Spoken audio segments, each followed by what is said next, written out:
திருப்பாவை பாசுரம் 27.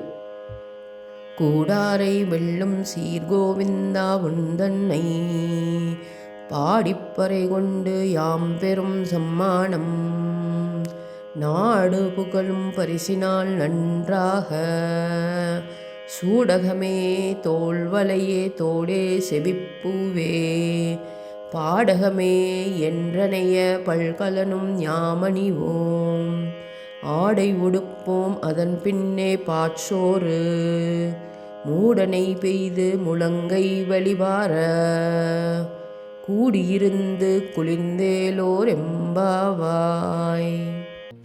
இந்த பாசுரத்தின் வரி வரி விளக்கம். கூடாரை வெல்லும் சீர்கோவிந்தா, எதிரிகளை வெல்லும் பெருமை உடைய கோவிந்தா, பக்தர்களுக்கு அருள் வழங்குபவன், உந்தன்னை பாடி பறை கொண்டு, உன்னை பாடி விரத பலனாக பறை அதாவது பெரும் பரிசு பெறுகிறோம். யாம் பெரும் சம்மானம் நாடு புகழும் பரிசினால், நாம் பெரும் பரிசுகள் உலகம் முழுவதும் புகழப்படும். நன்றாக சூடகமே தோள்வலையே தோடே செவிப்பூவே பாடகமே, அழகான ஆபரணங்கள் மாலை வளையல் தோடு செவிப்பூ பாடகம் ஆகியவற்றை அணிவோம். என்றனைய பல்கலனும் யாமணிவோம், ஆடை உடுப்போம், பலவிதமான ஆபரணங்களையும் அழகான ஆடைகளையும் அணிவோம். அதன் பின்னே பாற்சோறு மூட நெய் பெய்து முழங்கை வழிவார பால் சோறு நெய் ஊற்றி நிறைவாக சாப்பிடுவோம். கூடியிருந்து குளிர்ந்தேலோர் எம்பாவாய், அனைவரும் சேர்ந்து மகிழ்ச்சியுடன் வாழ்வோம். இந்த பாசுரத்தின் முக்கியத்துவம் ஆன்மீக அர்த்தம். அதாவது கண்ணனை பாடுவதால் பக்தர்கள் எதிரிகளை வெல்லும் சக்தி பெறுவர். பொருட்செல்வம், ஆபரணங்கள், ஆடைகள், இனிய உணவு போன்றவை கிருஷ்ணரின் அருளால் கிடைக்கும்.